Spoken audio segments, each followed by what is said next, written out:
Eu sou Isabela, tenho 33 anos e na semana passada entreguei aos meus pais uma única folha de papel que fez minha mãe cair de joelhos. Há 15 anos, minha avó, em seu leito de morte, deixou para mim todas as economias de sua vida, R$ 180 mil, porque ela foi a única que percebeu como meus pais me tratavam em comparação com a minha irmã, Manuela, a filha de ouro. Ela queria me dar uma chance de lutar. Meus pais interceptaram essa herança. Eles usaram cada centavo para comprar uma casa para Manuela. Quando descobri e os confrontei, meu pai me olhou nos olhos e disse: "Não seja egoísta, é dinheiro de graça mesmo." Eu tinha 18 anos, eu não tinha nada. E acreditei por anos que não merecia nada. Mas 15 anos mudam uma pessoa, e a verdade também. Antes de contar o que aconteceu na festa de 40 anos de casados deles, por favor, curta e se inscreva, mas só se você realmente gostar dessa história. Além disso, deixe sua localização e o horário local nos comentários. Adoro saber de onde meus ouvintes são. Agora, deixe-me levá-los de volta ao dia em que tudo começou. O dia em que minha avó foi internada no hospital. O quarto do hospital cheirava antisséptico e flores murchas. Eu tinha 17 anos, sentado ao lado da cama da minha avó Margarida, segurando sua mão como fazia todos os domingos nos últimos 3 anos. Ela apertou meus dedos fracamente. Sua voz era mal um sussurro. "Você é a única que aparece, querida. Lembre-se disso quando todos os outros esquecerem." Eu não entendi o que ela quis dizer, não naquela época. Minha mãe não a visitava há 2 semanas. "Muito ocupada", dizia ela. Manuela, minha irmã mais velha, a queridinha, não tinha ido nenhuma vez. Ela estava planejando sua festa de 21 anos, uma grande comemoração. 50 convidados, um DJ, um vestido sob medida trazido de São Paulo. Lembro-me do meu aniversário de 16 anos naquele mesmo ano. Mamãe fez um bolo. Nós 4 sentamos à mesa da cozinha e tudo acabou às 20 horas. Essa era a diferença entre Manuela e eu. Ela tinha fogos de artifício. Eu tinha sobras. Vovó Margarida via isso. Ela sempre via. "Preparei algo para você", sussurrou ela, com os olhos subitamente afiados apesar da morfina. "Não deixe ninguém tirar isso de você. Especialmente..." Ela parou, tossiu. "Especialmente quem, vovó?" Mas ela apenas balançou a cabeça e fechou os olhos. Achei que ela estava confusa. O médico disse que a medicação às vezes a fazia dizer coisas estranhas. Beijei sua testa e disse que voltaria amanhã. Ela segurou minha mão com mais força. "Prometa-me", disse ela. "Prometa-me que você se lembrará do seu valor." Eu prometi. Eu não sabia o que estava prometendo. Eu tinha 17 anos e ainda acreditava que se me esforçasse o suficiente, se fosse boa o suficiente, meus pais acabariam me amando da mesma forma que amavam Manuela. Eu estava errada, mas eu não descobriria isso por mais 2 semanas. Vovó Margarida morreu em uma terça-feira. Eu estava na aula de cálculo quando meu celular vibrou. A mensagem da mamãe tinha 3 palavras. "Vovó se foi. Venha para casa." Nada de "sinto muito", nada de "você está bem", apenas instruções. Chorei durante todo o trajeto de ônibus para casa. Quando entrei pela porta, Manuela estava no sofá mexendo no celular. Mamãe estava na cozinha fazendo ligações sobre o velório. Papai não estava em lugar nenhum. Ninguém me abraçou. Ninguém perguntou como eu estava me sentindo. O funeral foi 4 dias depois. Manuela chegou 30 minutos atrasada por causa do trânsito. Mamãe foi imediatamente consolá-la. "Pobre Manuela, tão estressada com a viagem." Eu fiquei sozinho ao lado do caixão, me despedindo da única pessoa da minha família que já me fez sentir vista. Após o serviço, ouvi meus pais na cozinha.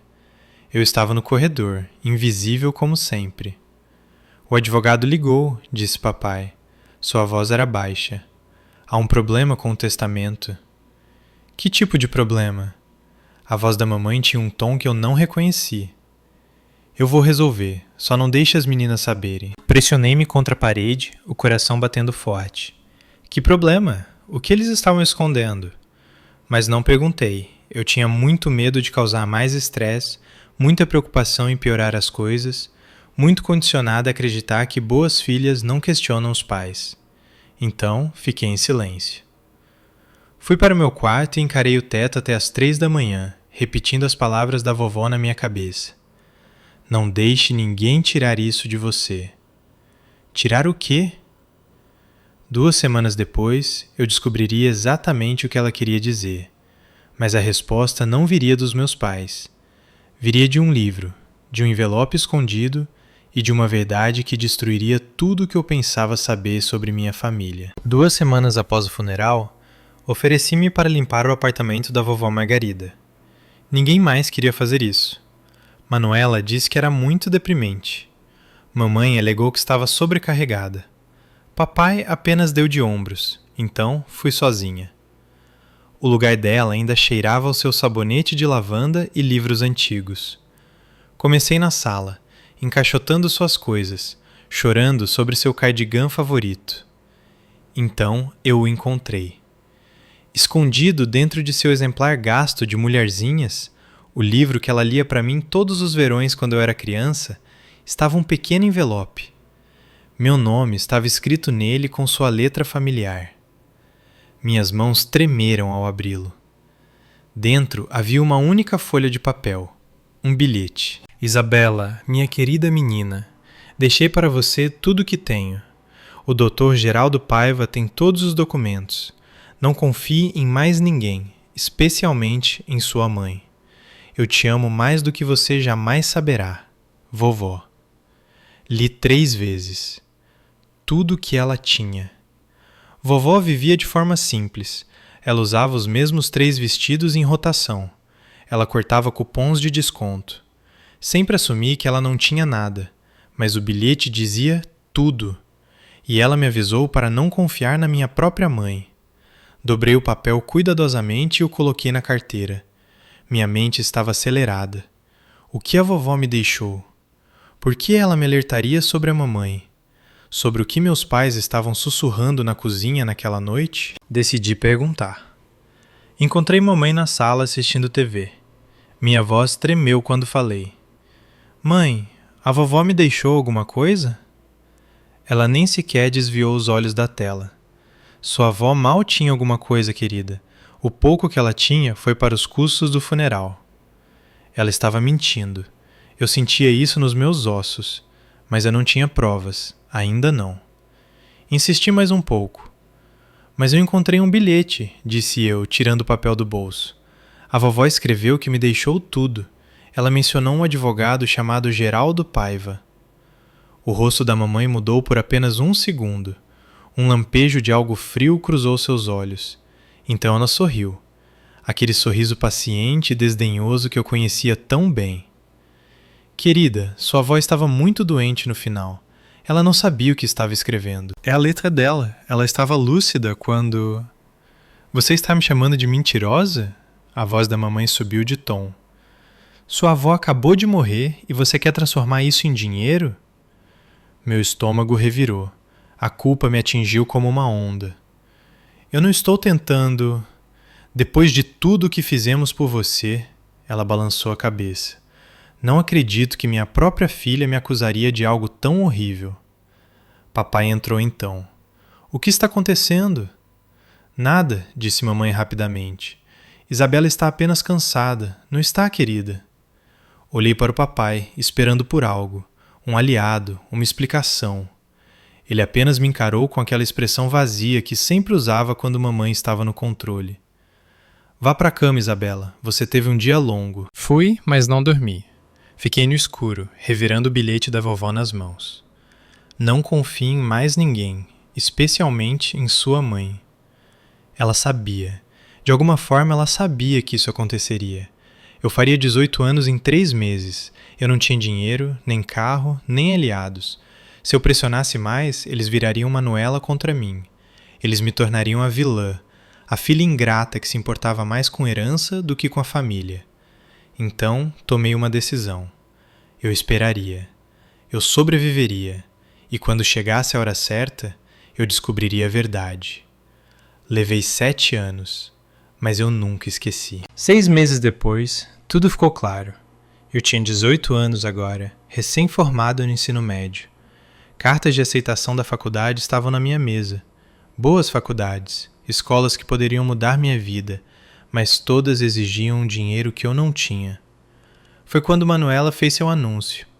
Estávamos no almoço de domingo, uma rara reunião de família.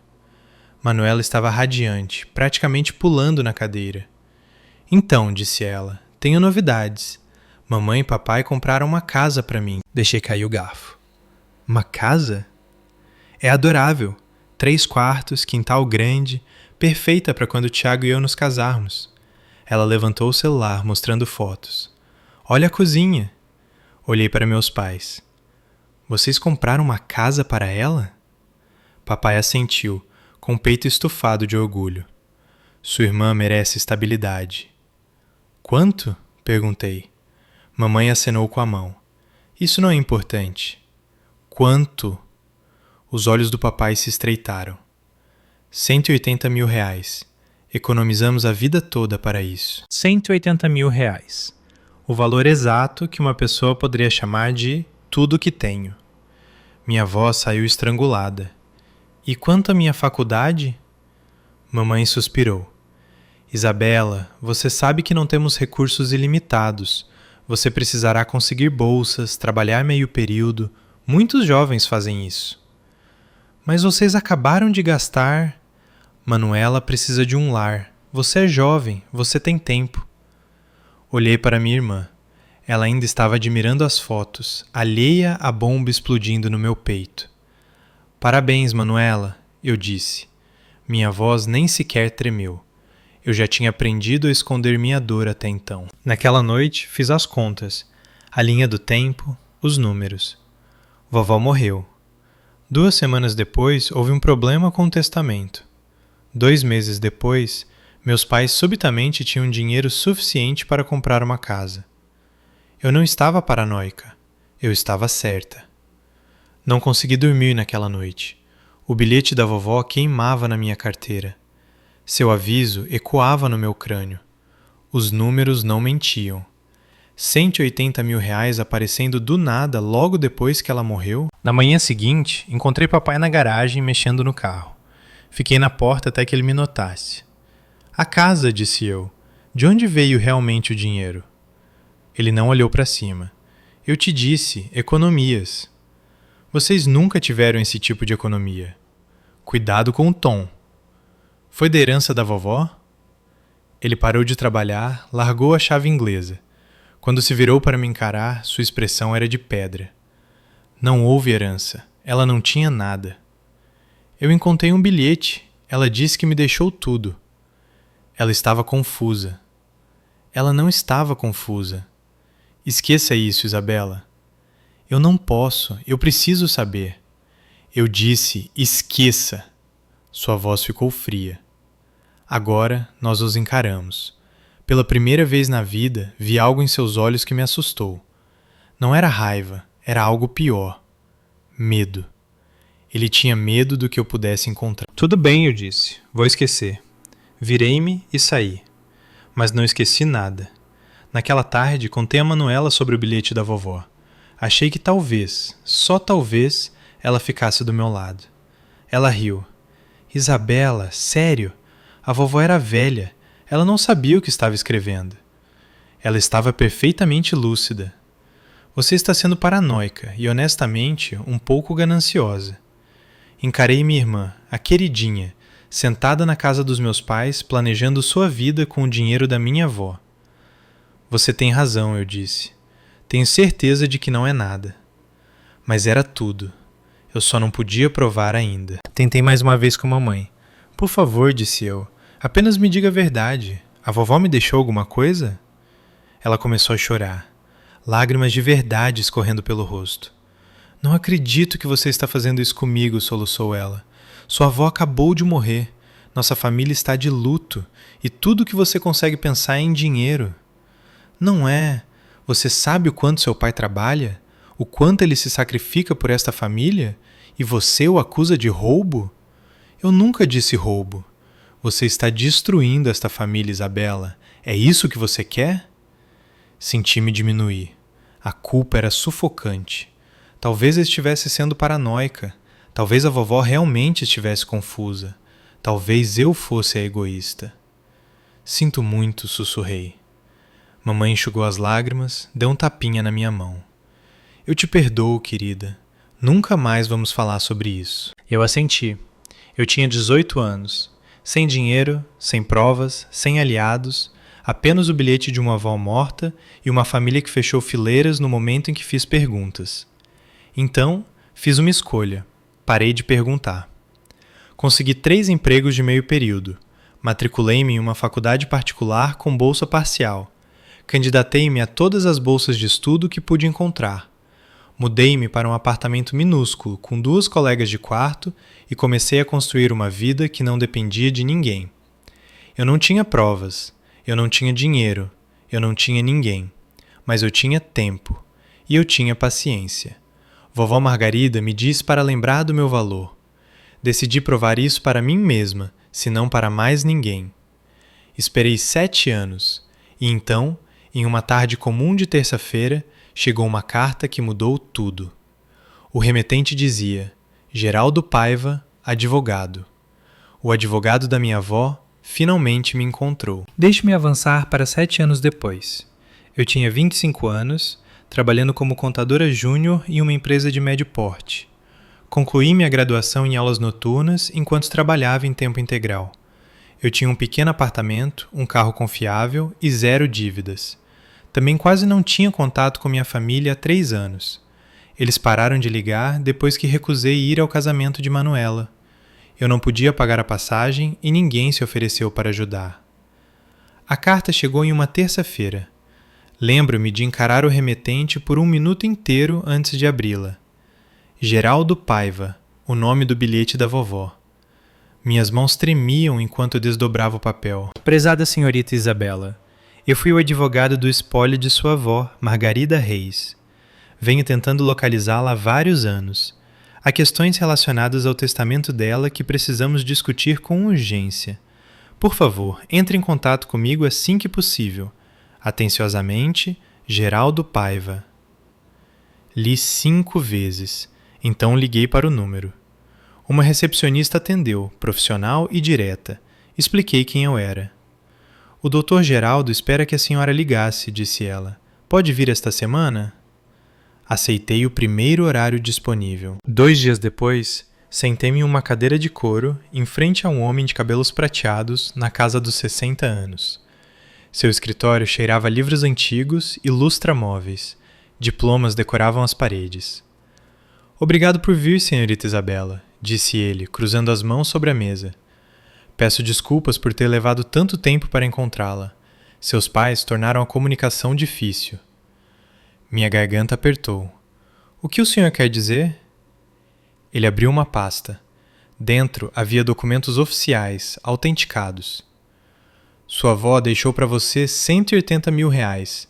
Ela disse que você era a única beneficiária. A sala girou. Isso não é possível. Meus pais disseram... Eu sei o que seus pais lhe disseram. E sei o que eles me disseram. O Dr. Geraldo deslizou a pasta pela mesa. Seus pais me disseram que você concordou em renunciar à herança. Disseram que você queria que o dinheiro fosse para a família. Eu tinha 17 anos. Ninguém me disse nada. Ele assentiu lentamente. Eu estava preocupado com isso. Tentei contatá-la diretamente. Seu pai disse que você não estava bem de saúde, que tinha pedido a eles para resolverem tudo em seu nome. Isso é mentira. Eu suspeitei disso, por isso guardei isto. Outro envelope, maior, com meu nome na frente e na letra familiar. Uma carta que sua avó escreveu para você, disse ele. Ela me entregou com instruções específicas. Eu deveria entregá-la pessoalmente, apenas para você, mas seus pais interceptaram todas as tentativas que fiz. Peguei o envelope com as mãos trêmulas. Há também uma cópia do testamento original lá dentro, continuou ele, autenticada e testemunhada. Legalmente, a herança era sua desde o momento em que ela faleceu. Então, como? Seus pais agiram como seus tutores. Você ainda tinha 17 anos quando o espólio foi processado. Quando você completou 18 anos, o dinheiro já havia sido transferido. Ele pausou. Para eles. Eu não conseguia respirar. Há algo que eu possa fazer legalmente? O prazo de prescrição para contestar a transferência já passou. Sinto muito, senhorita Isabela. Sua voz suavizou. Mas você merece saber a verdade, e merece ler o que sua avó queria que soubesse. Agradeci a ele de alguma forma.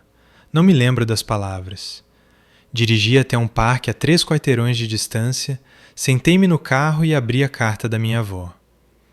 20 minutos depois, eu ainda estava lendo, com lágrimas escorrendo pelo rosto. E então eu gritei. Não de tristeza, mas de raiva. Deixe-me fazer uma pausa aqui por um segundo. Sei que alguns de vocês estão pensando, por que você não os confrontou imediatamente? Acredite, eu pensei nisso. Mas eu tinha 25 anos, ainda reconstruindo minha vida. Eu sabia que meus pais negariam tudo. Então aqui está a minha pergunta. Se você fosse eu, teria confrontado eles imediatamente ou esperado até ter provas inegáveis? Comente 1 para confrontar, 2 para esperar. Agora, de volta ao que estava naquela carta. A caligrafia da vovó Margarida preenchia 3 páginas. Vou compartilhar as partes que mais importam. Minha querida Isabela, se você está lendo isso, então eu já me fui. E só posso esperar que esta carta tenha chegado até você, apesar da interferência de sua mãe. Eu sei como eles te tratam. Eu vi isso por anos. A maneira como despejam tudo em Manuela e deixam você com as sobras. A maneira como descartam suas conquistas e celebram as dela. A maneira como fizeram você acreditar que merece menos. Você não merece menos. Você merece tudo. Este dinheiro são as economias de minha vida. Nunca fui rica, mas fui cuidadosa. Por 40 anos guardei um pouco a cada mês. Era para ser para sua mãe, mas vi como ela te trata e não posso recompensar essa crueldade. Você é a única que me visita, a única que ouve, a única que me vê como mais do que uma obrigação. Este dinheiro é a sua fuga, sua educação, seu futuro.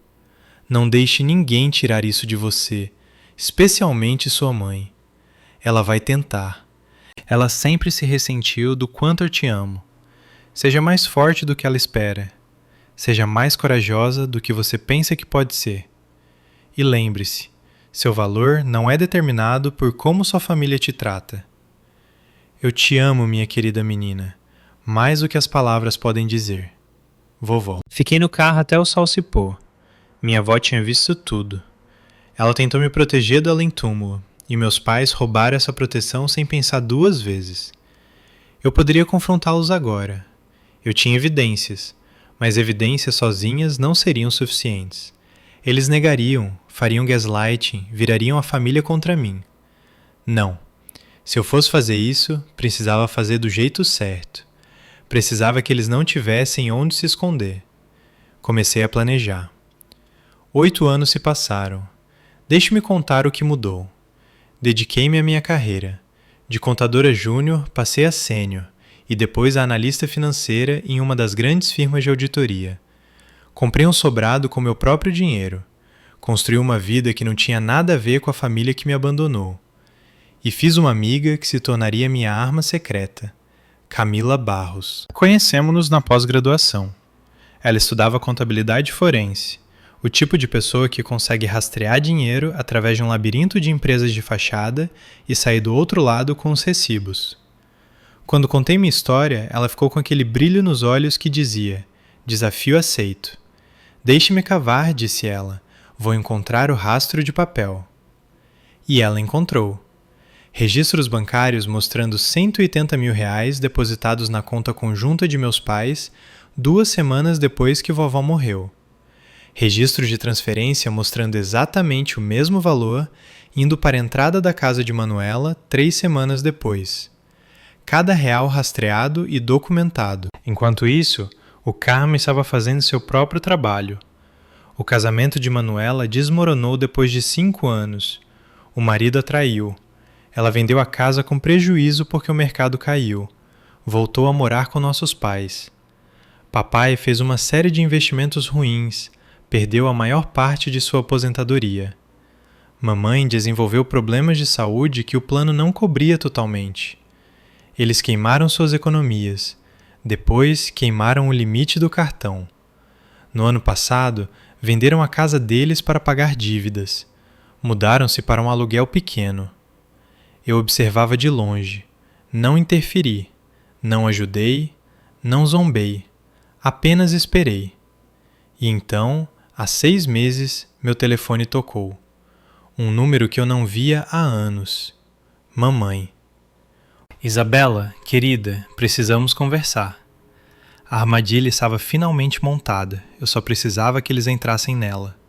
A voz da mamãe era doce, doce demais, a mesma voz que ela usava quando queria algo. Seu pai e eu vamos comemorar nossas bodas de esmeralda, 40 anos de casados no mês que vem, disse ela. Queremos fazer uma festinha, nada chique, apenas família e amigos próximos. Esperei. O problema é que nosso apartamento é tão pequeno agora e a sua casa... Vi fotos no Facebook da Manuela. É linda, Isabela, tão espaçosa. Lá estava. Você quer fazer sua festa de aniversário de casamento na minha casa? Bem, sim, significaria muito para nós, a família se reunindo novamente. Quase ri. Família? Depois de 15 anos de silêncio, de repente, éramos família de novo. Quantas pessoas? Apenas umas 30. Já enviei os convites. Apertei o telefone com força. Você já convidou as pessoas sem me perguntar? Querida, você é nossa filha. Família não precisa pedir permissão. Família não precisa pedir permissão. A mesma lógica que usaram para roubar minha herança. O mesmo senso de direito que moldou toda a minha infância. Respirei fundo, estabilizei a voz. Quando? Sábado, dia 15, às 14 horas. Deixei o silêncio se estender. Deixei que ela ficasse inquieta. Tudo bem, mãe. Você quer sábado? Terá o sábado.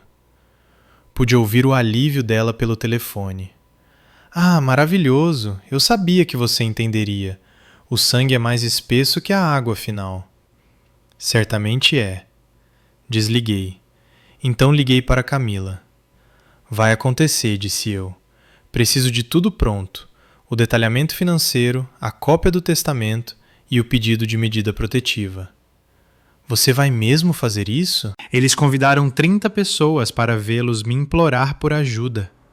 O mínimo que posso fazer é dar a eles uma plateia para a verdade. Caramba, garota, lembre-me de nunca te atravessar. Apenas tenha tudo pronto até sábado. A contagem regressiva começou. Sábado chegou.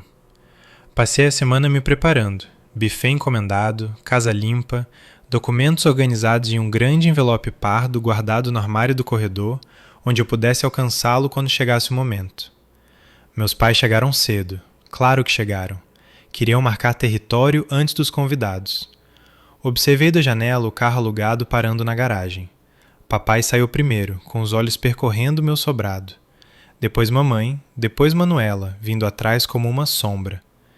Eles ficaram parados por um momento, apenas encarando. Abri a porta da frente. Bem-vindos, disse eu. Entrem. Papai caminhou pelo hall, examinando tudo. O piso de madeira, a cozinha moderna, as obras de arte cuidadosamente escolhidas. Quanto custou este lugar? Perguntou ele. Isso não é importante, pai. Manuela tocou a bancada de granito. Seu marido comprou isso para você? Não sou casada. Namorado? Eu comprei sozinha, com meu próprio dinheiro.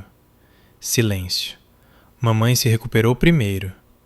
Bem, você certamente se saiu bem. Eu sempre soube que você conseguiria. Quase engasguei com a ironia. Ela sempre soube. A mesma mulher que me disse que eu teria que me virar com a faculdade enquanto entregava uma casa para minha irmã.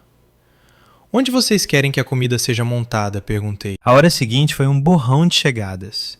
Tios e tias que eu não via há anos. primos que esqueceram que eu existia, amigos da família que foram ao casamento de Manuela, mas não à minha formatura. 32 pessoas no total, todos ali para celebrar os 40 anos de casamento dos meus pais. Nenhum deles sabia porque eu realmente concordara em ser anfitriã. Circulei, sorri, fiz o papel da anfitriã graciosa e esperei. O envelope estava no armário, paciente como eu fora. Logo a festa estava no auge quando papai brindou com sua taça. A sala silenciou. Todos se voltaram para ele, com taças de espumante na mão. Obrigado a todos por virem, disse ele. 40 anos. Podem acreditar? Daisy e eu passamos por tanto juntos, tempos bons e tempos difíceis. Ele pausou, limpou a garganta e eu vi. Aquela vulnerabilidade calculada que ele aperfeiçoara em décadas de manipulação. Como alguns de vocês sabem, enfrentamos alguns desafios recentemente. Retrocessos financeiros, problemas de saúde, tivemos que reduzir nosso padrão. Murmúrios de simpatia percorreram a multidão. Mamãe pegou a mão dele. Seus olhos já brilhavam com lágrimas ensaiadas. Na verdade, temos um pequeno anúncio, disse ela. Perdemos nossa casa e estávamos esperando. Ela se virou para me olhar. Todos os olhos na sala seguiram. Estávamos esperando que nossa filha Isabela pudesse nos deixar morar aqui com ela, porque a família cuida da família. Meu estômago deu um nó. Lá estava, a emboscada, a chantagem emocional pública projetada para tornar a recusa impossível. Ela tem esta casa linda e grande, continuou mamãe, e nós somos os pais dela. Nós a criamos. Tudo que ela tem, ela deve a nós. Manuela assentiu ansiosamente. É o mínimo que ela poderia fazer realmente, depois de tudo que mamãe e papai sacrificaram. Os convidados estavam me observando agora, esperando que a boa filha dissesse sim, que cedesse à pressão, que fosse a garota boazinha que sempre fui treinada para ser. Pousei minha taça de espumante. É mesmo? Disse eu calmamente. Claro, querida. O sorriso da mamãe era triunfante. Sangue é mais espesso que água. Você entende? Eu me levantei. Entendo perfeitamente, disse eu. E já que estamos fazendo anúncios na frente da família, eu tenho o meu próprio. Fui até o armário. O envelope estava exatamente onde eu o deixara. Hora de acabar com isso.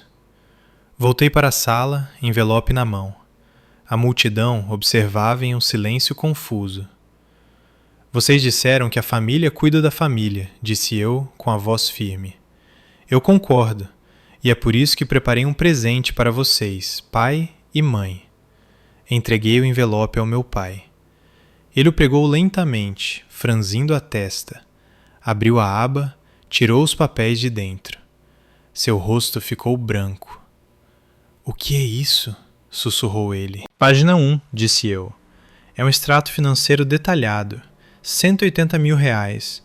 A herança que a vovó Margarida deixou especificamente para mim, mais 15 anos de juros compostos. Suspiros ecoaram pela sala. Ouvi alguém sussurrar. Herança? A página 2 é uma cópia do testamento original da vovó, autenticada, com testemunhas, nomeando-me claramente como sua única beneficiária. Mamãe arrancou os papéis das mãos do papai, os olhos correndo pelo texto.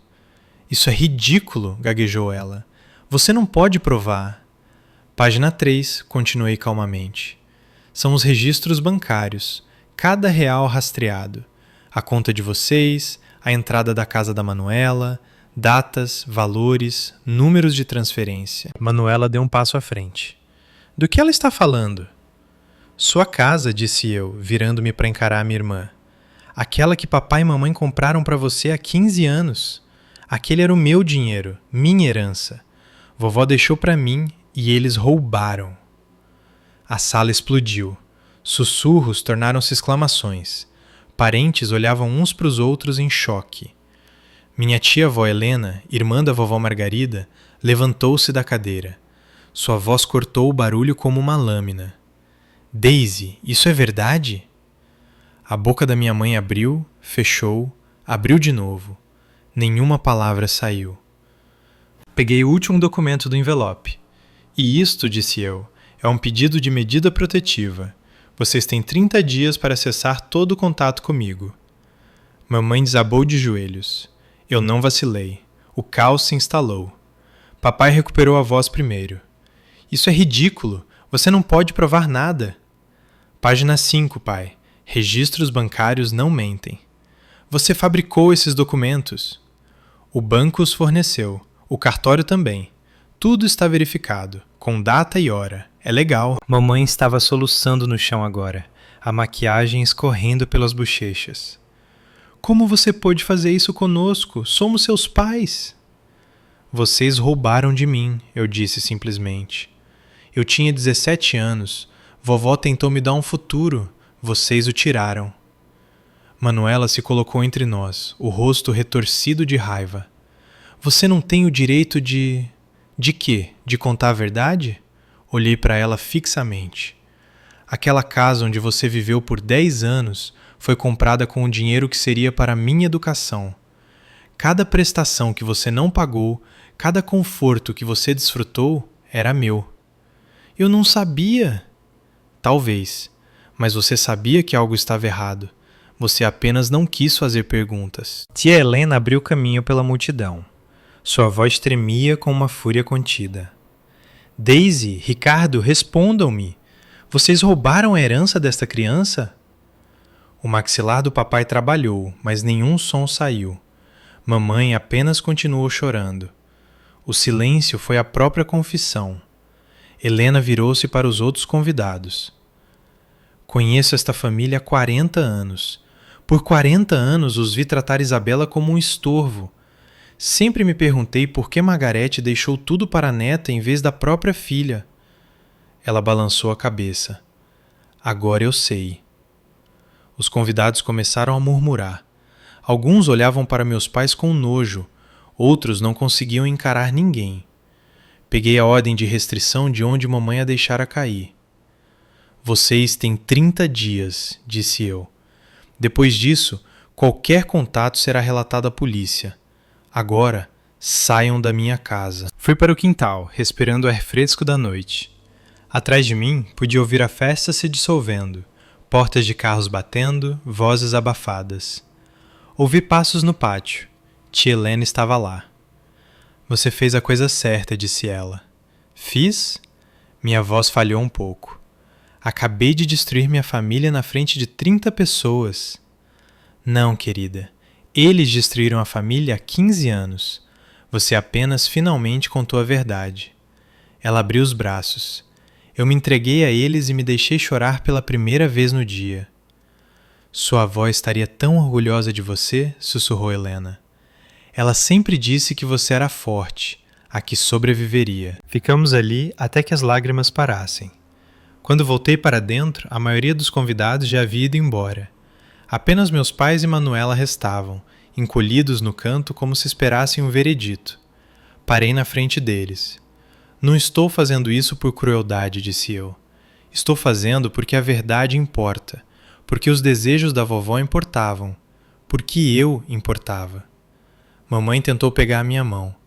Por favor, Isabela, podemos resolver isso, somos família. Afastei-me. Família não rouba uns dos outros.